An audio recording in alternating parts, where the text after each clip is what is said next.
พระองค์ตรัสว่าเหตุแห่งบุคคลผู้เกษมจากโยคะนั้นคือรูป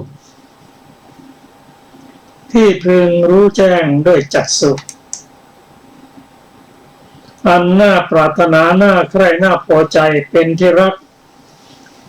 อาศัยความใคร่ชวนให้กำหนัดซึ่งมีอยู่แต่พระองค์ละได้หมดแล้วถอนรากขึ้นหมดแล้วทำให้เป็นเหมือนตาลยอดด้วนทำให้ไม่มีไม่ให้เกิดขึ้นต่อไปเป็นธรรมดาตถาคตได้บอกความเพียรที่ควรประกอบเพื่อละรูปเหล่านั้นเพราะเหตุนั้นตถาคตบัณฑิตจึงเรียกว่าผู้เกษมจากโยคะที่สุดทั้งหลาย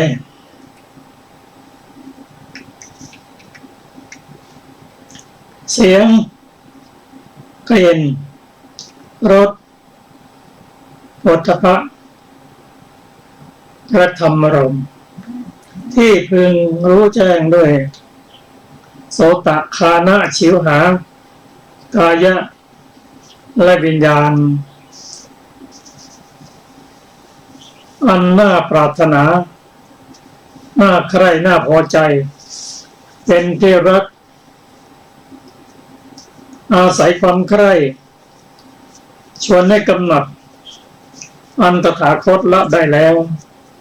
ถอนรากขึ้นหมดแล้วทำให้เป็นเหมือนตาลยอดด้วนทำให้ไม่มีไม่ให้เกิดขึ้นต่อไปเป็นธรรมดาพระองค์ตรัสว่าพระองค์ได้บอกความเพียรที่ควรประกอบเพื่อละรูปเหล่านั้นด้วยเหตุนั้นพระองค์บัณฑิตจึงเรียกว่าผู้เกษมจากโยคะ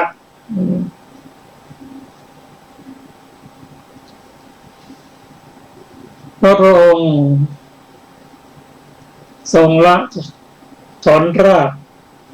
ทำให้เป็นเมืองตาลยอดด้วนทำให้ไม่มีไม่เกิดเป็นธรรมดาองค์ตรัสว่าดูก่อนภิกษุทั้งหลายนี่แหละปริยายะมันเป็นเหตุแห่งบุคคลผู้เกษมจากโยคะมาสูตรนี้พระองค์ตรัสไว้สั้นๆเป็นวิธีการที่ต้องใช้ความเพียรจึงจะเป็นผู้เกษมจากโยคะได้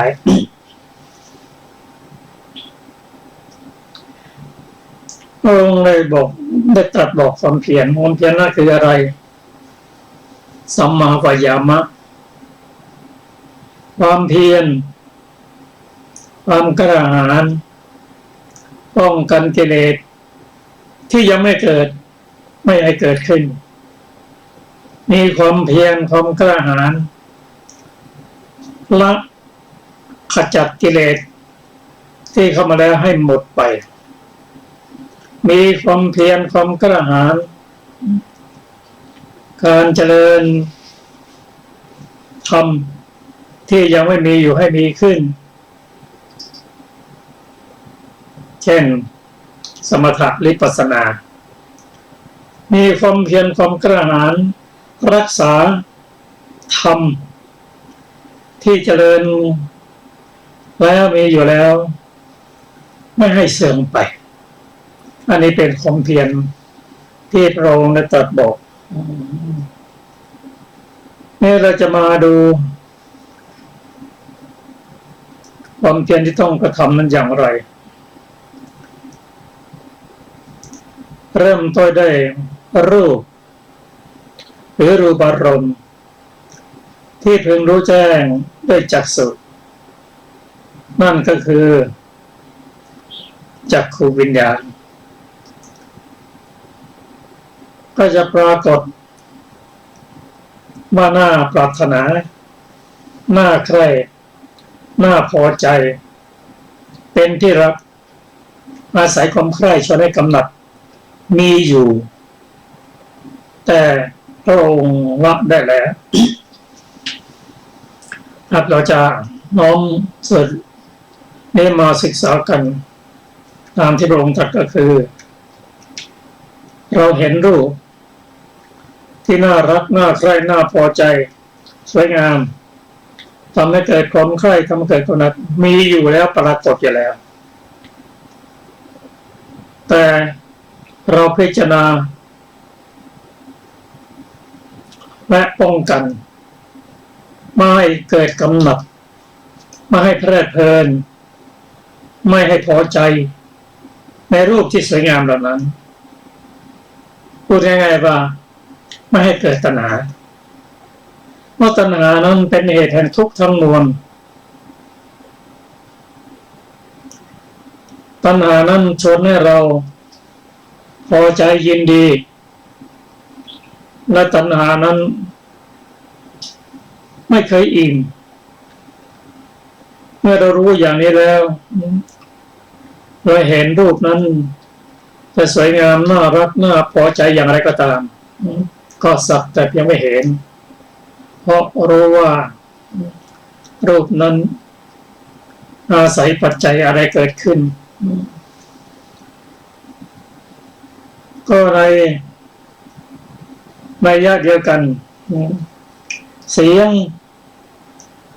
ที่รู้แจ้งด้วยโสตก็คือโสตวิญญาณนั่นเองซึ่งธรรมเหล่านี้จะเกิดขึ้นวิญญาณเหล่านี้จะเกิดขึ้นก็ต้องอาศัยวัตถุและอารมณ์เมื่อใดก็ตามถ้าโสตประสาทะหรือประสาทหูนั้นดีมีเสียงพร้อมแล้วโสตวิญญาณก็เกิดขึ้นและเสียงนั้นน่าปรารถนาไพเราะน่าใคร่น่าฟังเป็นที่รักอาศัยความใคร่และชวนให้กำหนัดนั้นมีอยู่แต่ว่าพระองค์ตรัสว่าอย่าไปยินดีพอใจสรรเสริญในเสียงนั้นเพราะว่าเสียงนั้นไม่เที่ยงเป็นทุกข์เป็นอนัตตาไม่สนใจไม่เกิดกิเลสไม่เกิดตัณหาเมื่อไม่มีตัณหาในเสียงการยึดมั่นในเสียงก็ไม่มี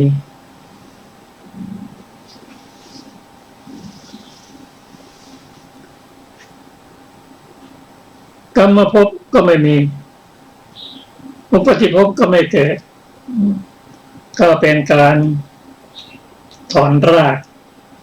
มันเกิดจากการได้ยินของเสียงนั้นแต่ในตำนองเดียวกัน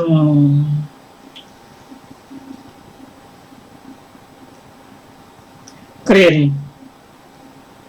หรือคานะวิญญาณอาศัยคานะและกลิ่นเป็นกลิ่นที่น่าปรารถนาน่าใคร่น่าพอใจเป็นที่รัก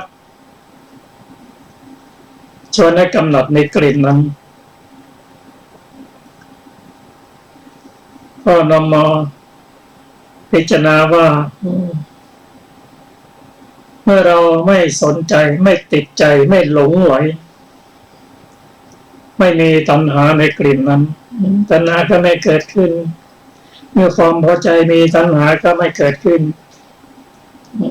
ตัณหาเมื่อตัณหาในกลิ่นไม่เกิดขึ้นก็เป็นการตัดความทุกข์อันเกิดจากกลิ่นนั้นก็ในทำนองเดียวกันรสที่พึงรู้แจ้งด้วยลิ้น หรือชิวหาวิญญาณนั้นน่าปรารถนาน่าใคร่น่ารับประทานเป็นที่ชอบอกชอบใจทำให้กำหนัดทำให้เกิดตัณหานั้นก็พยายามละ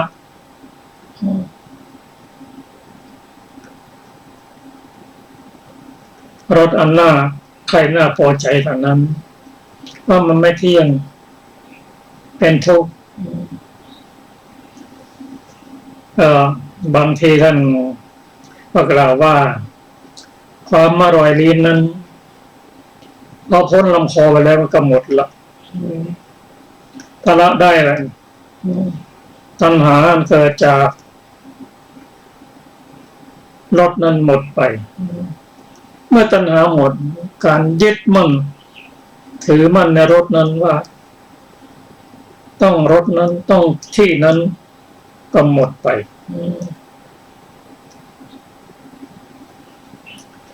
สัมผัสการกระทบสัมผัสก็เช่นเดียวกันเกิดขึ้นโดยอาศัยปัจจัยทั้งนั้นแต่ภาษานั้นทำให้น่าปรารถนาน่าใคร่น่าพอใจเป็นที่รักชวนในกำหนัดมีอยู่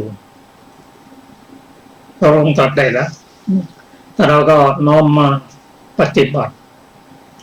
เมื่อไม่สามารถจะถอนได้ทั้งหมดก็พยายามลดลงไปถ้าทำได้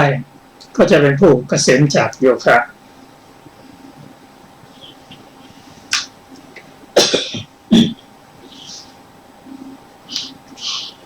วิญญาณก็เช่นเดียวกันมโนวิญญาณนั้นอาศัยหัตถยวัตถุพระธรรมารมณ์เกิดขึ้น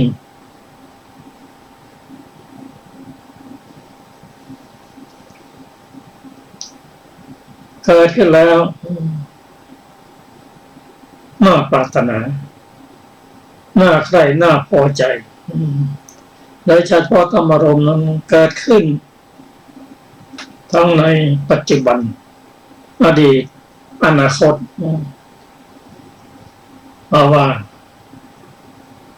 อัตวายุนั้นเปิดกว้างทำให้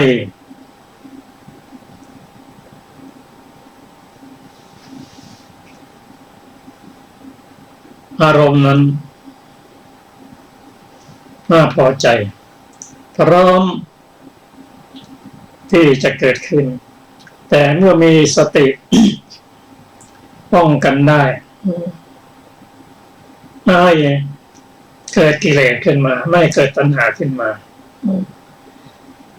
พระองค์ตรัสว่าธรรมที่พระองค์แสดงนั้นถ้าทำได้สมบูรณ์ถ้าซึ่ง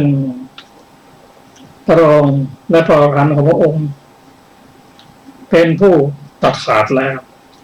ละธรรมเหล่านั้นแล้วซึ่งบัณฑิตเรียกผู้เหล่านั้นว่าเป็นผู้เกษมจากโยคะวันนี้เป็นโยคะเคมิสูตรที่เราได้ศึกษาไปเมื่อวันเสาร์ก่อน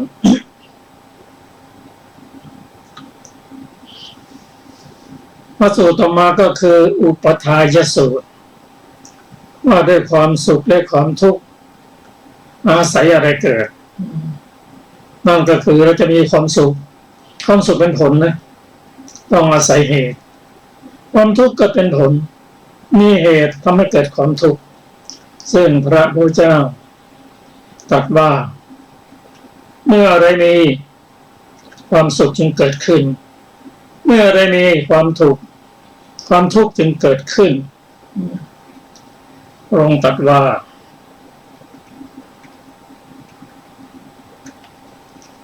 อันนี้ก็เป็นปัญหาที่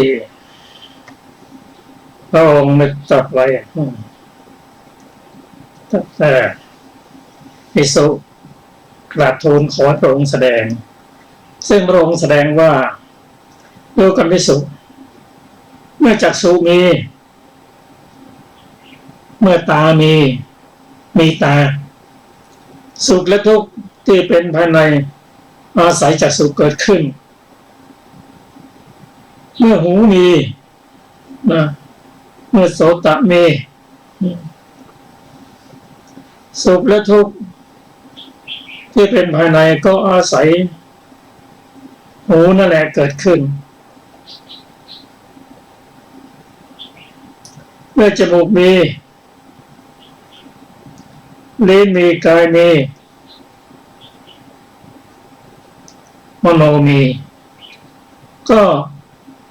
สุขและทุกข์ก็อาศัยเหล่านั้นเกิดขึ้นแต่อย่างไรก็ตามไม่ว่าทุกข์ไม่แม้สุขพระองค์ตรัสถามภิกษุว่าตาหูจมูกลิ้นกายและใจเที่ยงหรือไม่เที่ยงภิกษุกราบทูลไม่เที่ยงพระเจ้าค่ะก็สิ่งใดไม่เที่ยงสิ่งนั้นเป็นทุกข์หรือเป็นสุขเล่าภิกษุกราบทูลว่าเป็นทุกข์พระเจ้าค่ะพระเจ้าตรัสว่าพระผู้เป็นเจ้าตรัสว่าก็ตาหูจมูกลิ้นกายและใจไม่เที่ยงเป็นทุกข์มีความแปรปรวนเป็นธรรมดาสุขและทุกข์อันเป็นภายในไม่อาศัยสิ่งนั้นถึงเกิดขึ้นหรือกราบทูลว่าไม่ใช่อย่างนั้นพระเจ้าค่ะเมื่อไม่เที่ยงแล้ว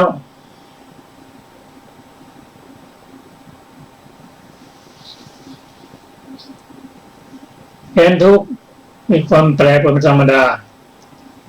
ก็ทุกข์และสุขก็อาศัยเหล่านั้นเกิดขึ้น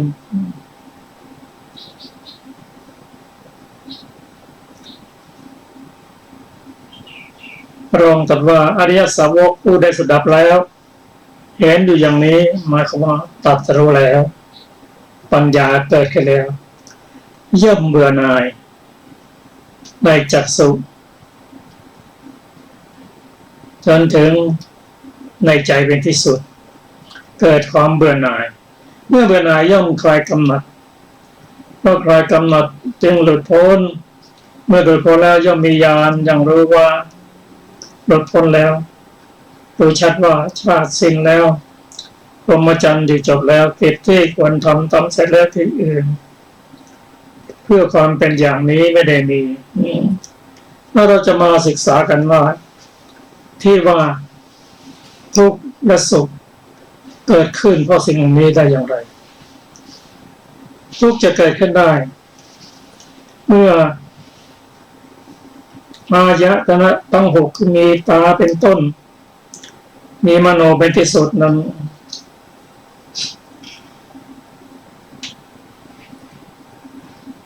อาศัยสติ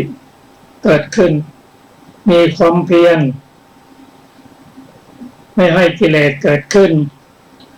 เมื่อเกิดขึ้นแล้วกำจัดออกไปโดยวิธีการคือจะต้องเข้าประหารปิกขมประหารสมุเฉทประหารปฏิปัสสติและนิสสรณประหารความสุขก็จะเกิดขึ้นแต่เราไม่มีสติไม่ระวังให้เข้ามาแล้วกิเลสนั้นท่วมทับเพราะไม่แลระวังให้กิเลสมันเกิดขึ้นจากตาหูจมูกลิ้นกายและใจนั้นความทุกข์ก็จะเกิดขึ้นก็ต่อไปก็ขอเชิญฟังพระสูตรที่ชื่อว่าทุกขสูตรขอเชิญอาจารย์สุรภาสวัสดีค่ะท่านผู้ฟังทุกท่านพระสูตรต่อไป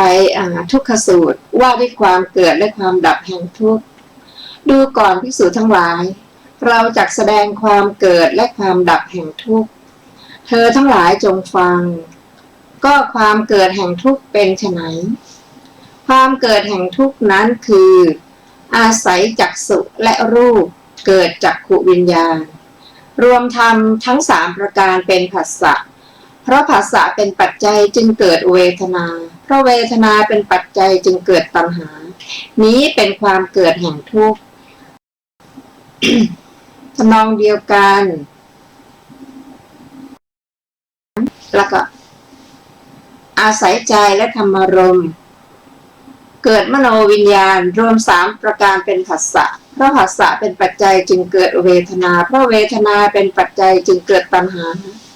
นี้แลเป็นความเกิดแห่งทุกข์ดูก่อนภิกษุทั้งหลายก็ความดับแห่งทุกข์เป็นไฉนความดับแห่งทุกข์นั้นคืออาศัยจักษุและรูปเกิดจักขุวิญญาณรวมทำ3ประการเป็นผัสสะเพราะผัสสะเป็นปัจจัยจึงเกิดเวทนาเพราะเวทนาเป็นปัจจัยจึงเกิดตัณหาเพราะตัณหานั้นแลดับเพราะสำรอกโดยไม่เหลืออุปาทานจึงดับเพราะอุปาทานดับภพจึงดับเพราะภพดับชาติจึงดับเพราะชาติดับชรามรณะโสกะปริเทวะทุกโทมนัสและอุปาญาตจึงดับความดับแห่งกองทุกข์ทั้งมวลนี้ย่อมมีด้วยอาการอย่างนี้นี้แลเป็นความดับทุกข์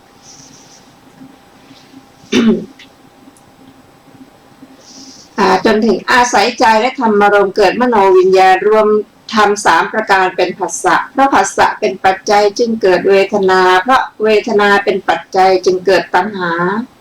เพราะตัณหานั้นแลดับเพราะสำรอกโดยไม่เหลืออุปาทานจึงดับชาติจึงดับ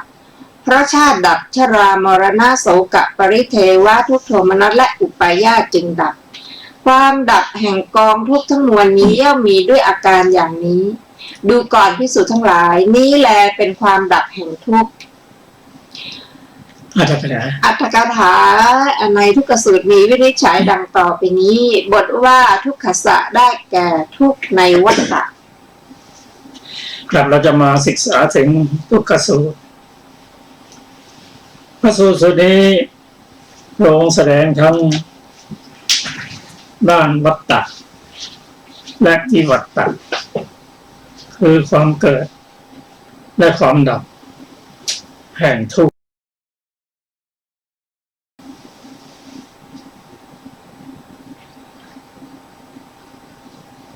พระองค์แสดงความเกิดและความดับของทุกข์องค์ตรัสว่าเธอทั้งหลายจงฟังความเกิดแห่งทุกข์เป็นไฉนความเกิดแห่งทุกข์นั้นคืออาศัยจักษุและรูป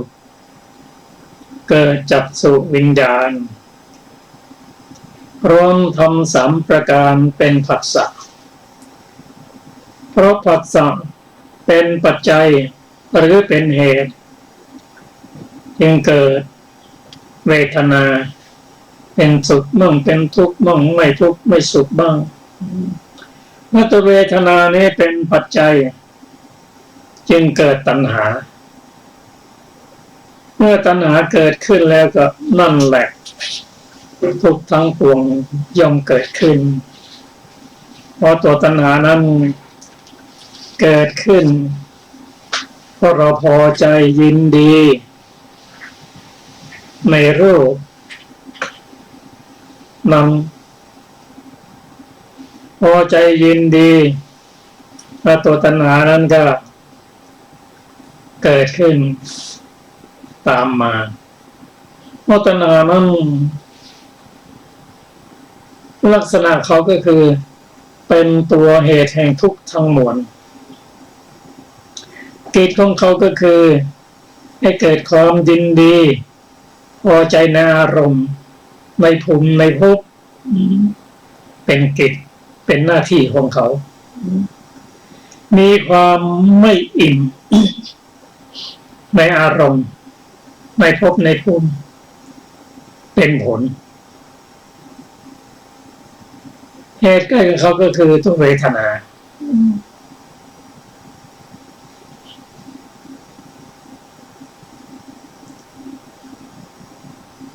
ในพระสูตรนี้พระองค์แสดงปฏิจจสมุปบาท เป็นบางส่วน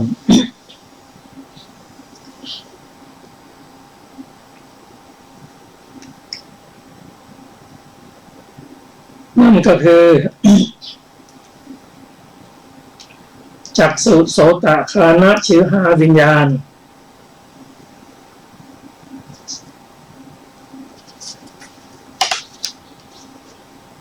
จักขุตาโสตหูชิวหาลิ้นกายากาย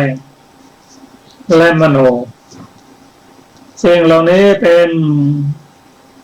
อายตนะภายในและอายตนะภายนอกคือรูปเสียงกลิ่นรสโผฏฐัพพะและธรรมารมณ์เมื่ออายตนะภายในและภายนอกพร้อมวิญญาณก็อาศัยสิ่งเหล่านั้นเกิดเป็นจักขุวิญญาณโสตวิญญาณฆานวิญญาณชิวหาวิญญาณกายวิญญาณก็ถามน้องว่าจิตมันมาจากไหนที่มาอาศัยอายตนะภายในและภายนอกนั้นตอบว่า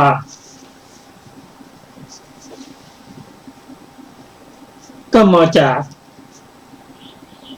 เปลี่ยนหน้าที่จากภวังคจิตมารับธรรมารมณ์ทั้งหมดนั้นก็เป็น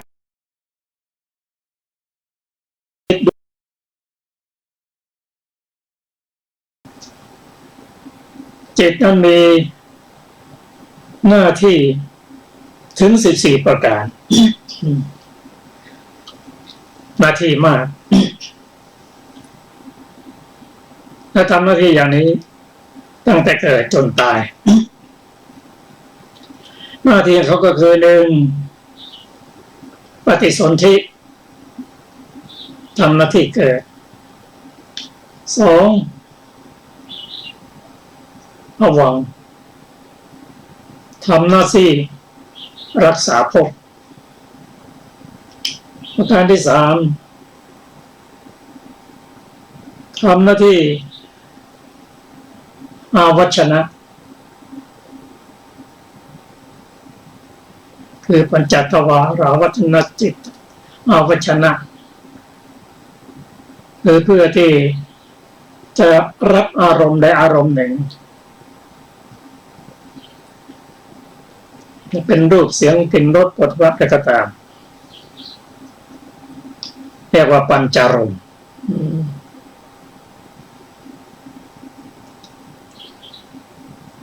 จากนั้นเรียกกันเราได้กี่นาทีนะ1ปฏิสนธิ2อาวัชนะปฏิสนธิ2ภวังค์3อาวัชนะทำหน้าที่เห็นกลิ่นรสโผฏฐัพพะธรรมารมณ์นั้นรวมกันเป็น8ละ9ทำหน้าที่รับอารมณ์ใหม่คือปฏิฉันนะจิตทำหน้าที่รับอารมณ์ใหม่จากนั้นหน้าที่ต่อไปก็ไต่สนอารมณ์ว่าอารมณ์ดีหรือไม่ดีไต่สนอารมณ์ทำหน้าที่โอตตัปปนะคือตัดสินอารมณ์ว่าเป็นอารมณ์ดีหรือไม่ดีจากนั้นก็ทำหน้าที่ชวนะชวนะนั้นกุศลหรืออกุศลจะเกิดขึ้นความประมาทหรือไม่ประมาทก็เกิดขึ้นในจิตนี้ทำหน้าที่อาวัชนะทำหน้าที่ของปฏิทำหน้าที่ของชวนะจากนั้นก็ทำหน้าที่ของตถารมณะคือบันทึกเหมือนกับลงทะเบียนไว้สุดท้ายก็คือจุติทำหน้าที่ตายนี่คือกิจ หน้าที่ของจิตเราจะมาทบทวนสักนิดหนึ่งทำหน้าที่เกิดสองทำหน้าที่รักษาภพ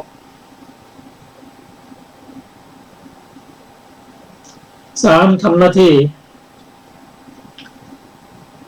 แบ่งรับอารมณ์ว่าอะไรลงมารวมหนึ่งซึ่งมีอยู่5-6 อารมณ์ด้วยกัน5 อารมณ์ด้วยกันทางปัญจทวาร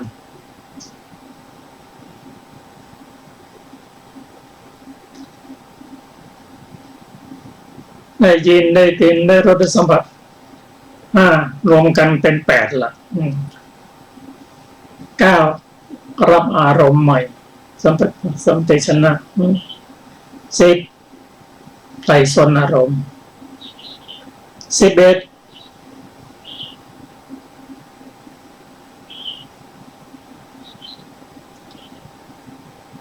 ตัดสินอารมณ์12ทำหน้าที่ชวนะคือกุศลอกุศลทำหน้าที่2 อย่างนั่นเองด้านนั้นก็หน้าที่ตถารมนะ13จุติทำหน้าที่ตาย14 อย่างด้วยกัน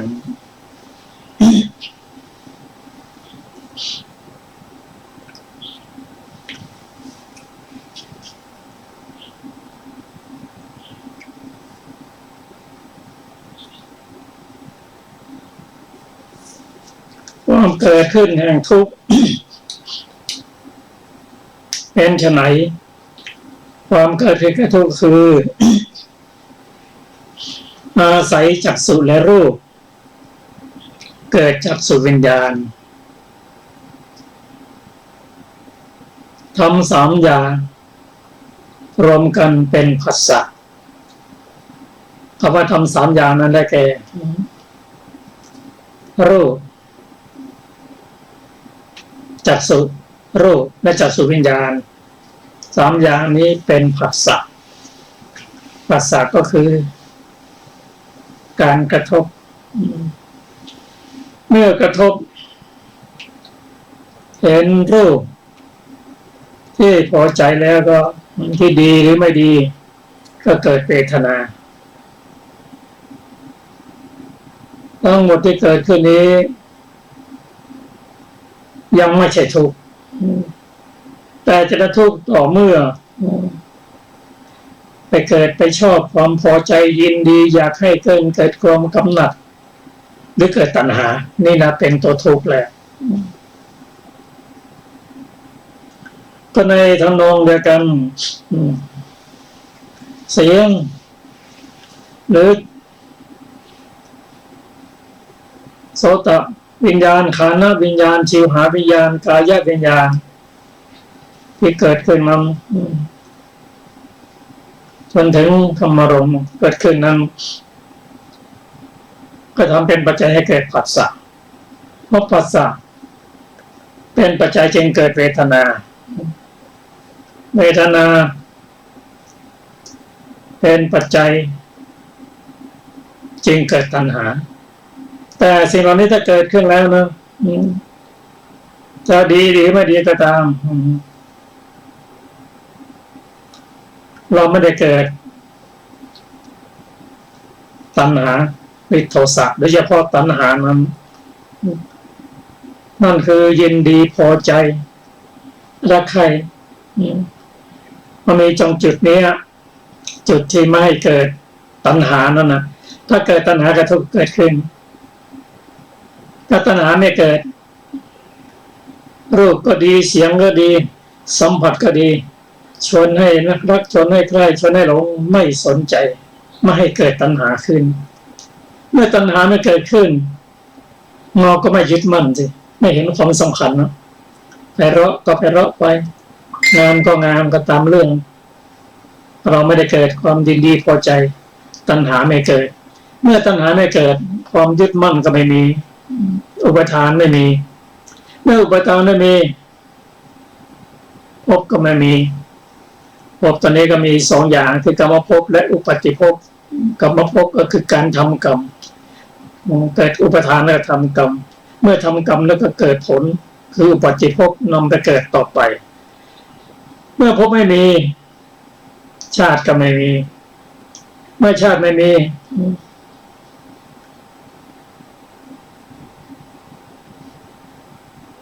การเกิดไม่มีทุกข์ก็ไม่เกิดขึ้นอันนี้พระองค์แสดงทั้งความเกิดและความดับพระองค์ทรงแสดงวิธีการป้องกันซึ่งการป้องกันเนี่ยมีส่วนสำคัญที่ตัวสตินั่นแหละป้องกันไม่ให้กิเลสเกิดขึ้นจะว่าไปกับเงินเราป้องกันไม่ให้โรคมันเกิดขึ้นแต่ตัณหานั้นมันเกิดขึ้นรวดเร็วตัวที่เกิดขึ้นรวดเร็วนั้นจะป้องกันนะก็ต้องใช้สติซึ่งมีความเร็วมากกว่าหรือเท่ากันถึงจะทำได้ครับเราจะมาศึกษาพระสูตรต่อไปขอเชิญนะค่ะพระสูตรต่อไปชื่อโลกสูตรว่าด้วยความเกิดและความดับแห่งโลกดูก่อนภิกษุทั้งหลายเราจักแสดงความเกิดและความดับแห่งโลกเธอจงฟังเธอทั้งหลายจงฟังก็ความเกิดแห่งโลกเป็นไฉนความเกิดแห่งโลกนั้นคืออาศัยจักษุและรูปเกิดจักขุวิญญาณรวมธรรม3ประการเป็นผัสสะเพราะผัสสะเป็นปัจจัยจึงเกิดเวทนาเพราะเวทนาเป็นปัจจัยจึงเกิดตัณหาเพราะตัณหาเป็นปัจจัยจึงเกิดอุปาทานเพราะอุปาทานเป็นปัจจัยจึงเกิดภพเพราะภพเป็นปัจจัยจึงเกิดชาติเพราะชาติเป็นปัจจัยจึงเกิดชรามรณะโสกะปริเทวะทุกขโทมนัสและอุปาญาตนี้เป็นความเกิดแห่งโลกทำนองเดียวกัน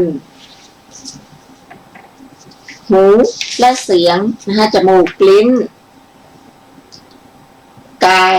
และโผฏฐัพพะนะคะและใจนะคะอาศัยใจและธรรมารมณ์เกิดมโนวิญญาณรวมธรรม3ประการเป็นผัสสะ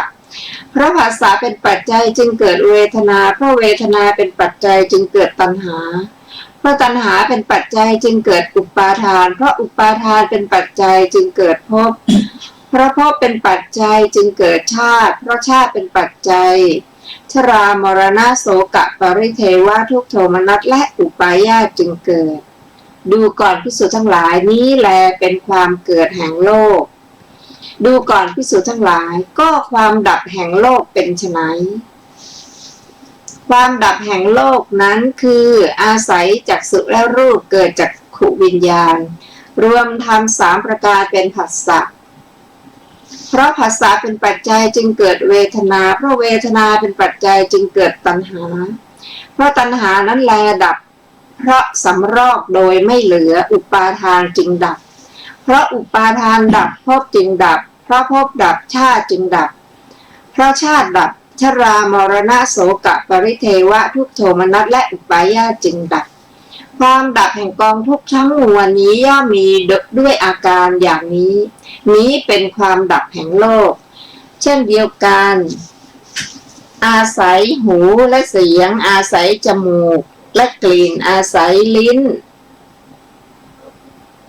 และรสนะอาศัยกายและโผฏฐัพพะอาศัยใจและธรรมารมณ์เกิดมโนวิญญาณรวมธรรม3ประการเป็นผัสสะ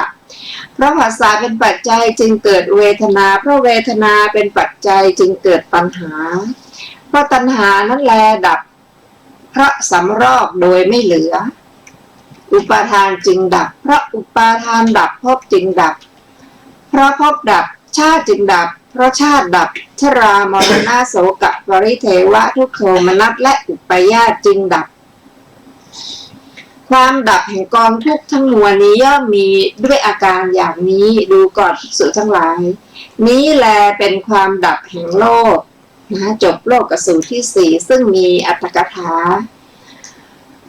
บทว่าโลกัสสะได้แก่สังขารแล้วโลกท่านผู้ฟังที่เคารพครับโลกสูตรหรือโลกสูตรนั้นมาด้วยความเกิดและความดับแห่งโลก นี่ว่าโลกก็คือชีวิตและร่างกายนั่นเองเป็นสังขารโลกพระองค์ตรัสทางด้านวัฏฏะและวิวัฏฏะพระองค์ทรงแสดงส่วนหนึ่งของปฏิสมุปบาทซึ่งเริ่มต้นด้วยว่าอวิชชาเป็นปัจจัยจึงเกิดสังขารเพราะสังขารเป็นปัจจัยจึงเกิดนามรูปเพราะรูปเพราะนามรูปเป็นใจจึงเกิดสลายตนะเนี่ยเริ่มต้นสลายตนะนั้นก็คือจักขายตนะรูปายตนะโสตายตนะสัทธายตนะ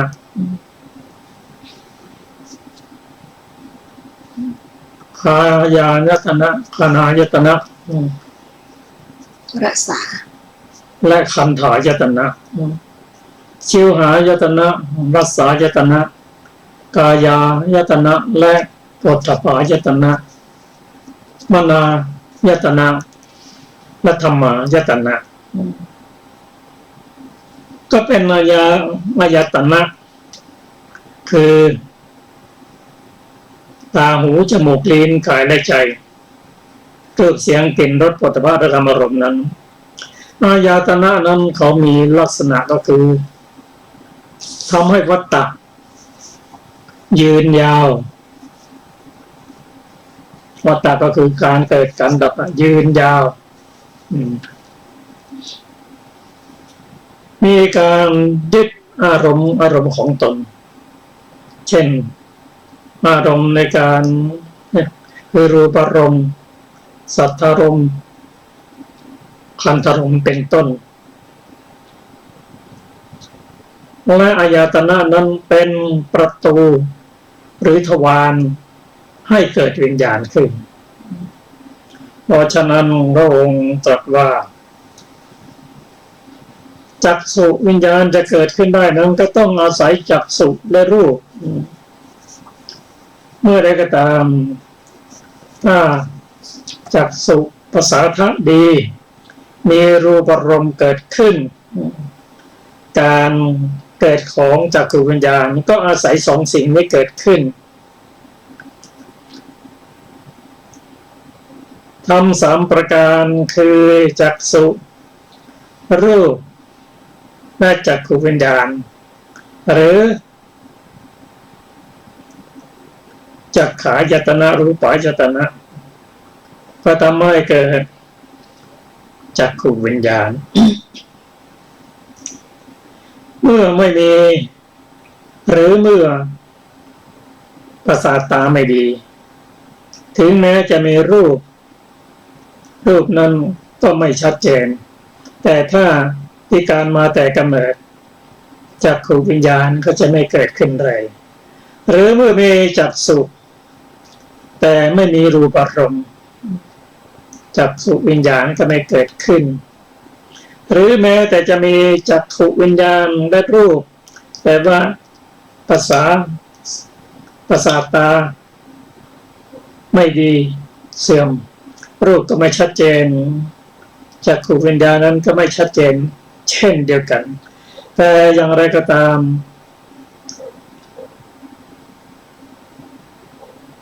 จักษุรูปและจักขุวิญญาณสามอย่างนี้รวมกันเรียกว่าผัสสะผัสสะก็เป็นตัวธรรมชาติที่ประกอบกับจิตตัวหนึ่ง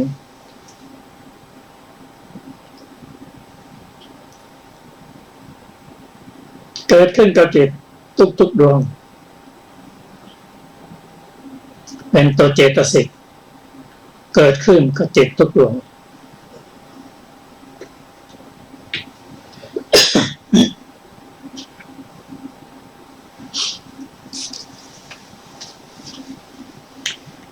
เมื่อภาษานั้นเมื่อกระทบพอตามองเห็นรูปนั้นกระทบรูปนั้น เห็นว่านี่แหละเป็นรูปที่ดี ก็เป็นปัจจัยให้เกิดเวทนาพอเห็นรูปหรือเห็นดอกไม้ที่งามน่าชมจึงเกิดสุขเวทนาขึ้นและเวทนานั้นเป็นปัจจัยให้เกิดตัณหาโอ้อยากจะได้อยากจะมีอยากจะเก็บไว้อยู่กับตนทำให้เกิดตัณหาเมื่อได้แล้วก็ยึดมั่นถือมั่นในสิ่งนั้นมันก็เป็นไปตามลำดับผัสสะเป็นปัจจัยให้เกิดเวทนาเวทนาเป็นปัจจัยให้เกิดตัณหา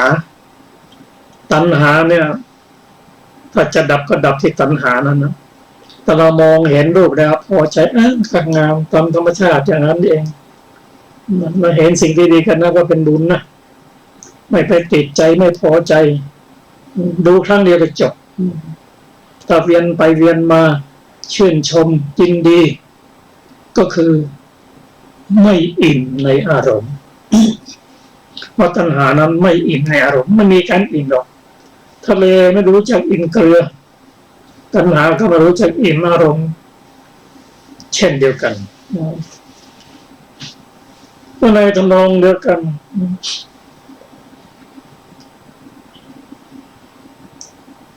ตัณหาเกิดเป็นปัจจัย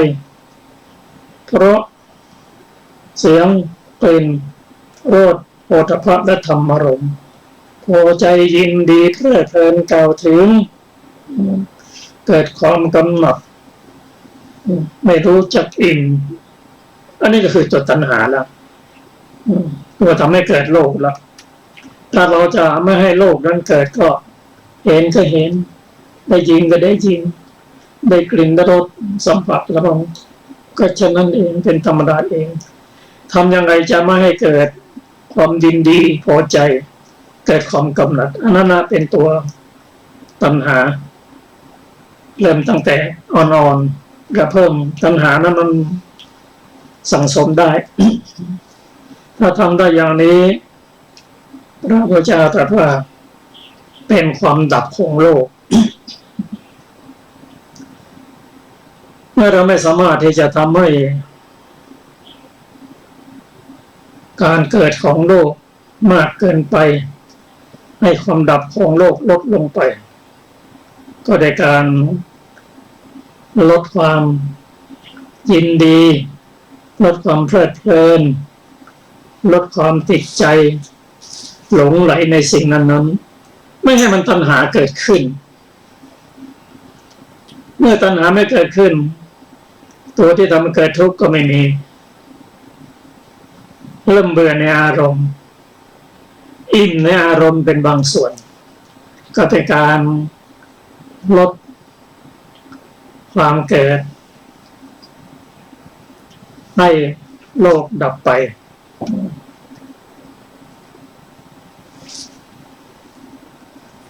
ซึ่งลงตรัสว่าดูก่อนผู้ศิษย์ทั้งหลายนี้ถ้าไม่ระวังให้กิเลสขึ้นมาเป็นตัณหาแล้วครับนั่นนะคือความเกิดของโลกถ้าไม่สนใจใยดีไม่เกิดความกำหนัดก็เป็นการดับตัณหา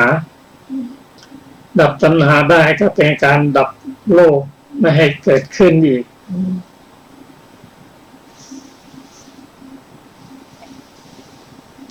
ท่านผู้ฟังที่เคารพครับพระสูตรสั้นๆเหล่านี้เป็นปริยัติที่พระองค์ทรงมอบให้เป็นข้อปฏิบัติของพระองค์ที่ได้กระทำไว้ก่อนที่จะได้เป็นพระสัมมาสัมพุทธเจ้าเป็นปริยัติปฏิบัติและเป็นปฏิเวทของพระองค์ได้ตรัสรู้หมดแล้วพระองค์ทรงกระทำให้ตื่นให้เปิดเผย ก็เป็นพระมหากรุณาธิคุณโดยเฉพาะปัจจุบันนี้ถ้าเรานำพระสูตรมาศึกษาให้เข้าใจแล้วก็เราก็จะ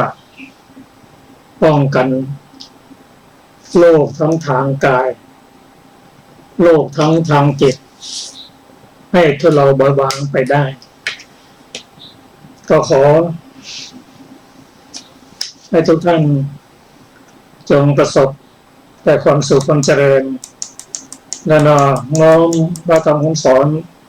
ของพระองค์มาประพฤติปฏิบัติเพื่อลดความเกิดและให้ความดับไปเป็นบางส่วนก็ขอความสุขสวัสดีจงมีแก่ท่านผู้ฟังทุกท่านทุกคนเทอญค่ะเราจะพบกันใหม่นะคะในวันพรุ่งนี้เวลา 15 นาฬิกาค่ะสำหรับวันนี้ก็สวัสดีค่ะ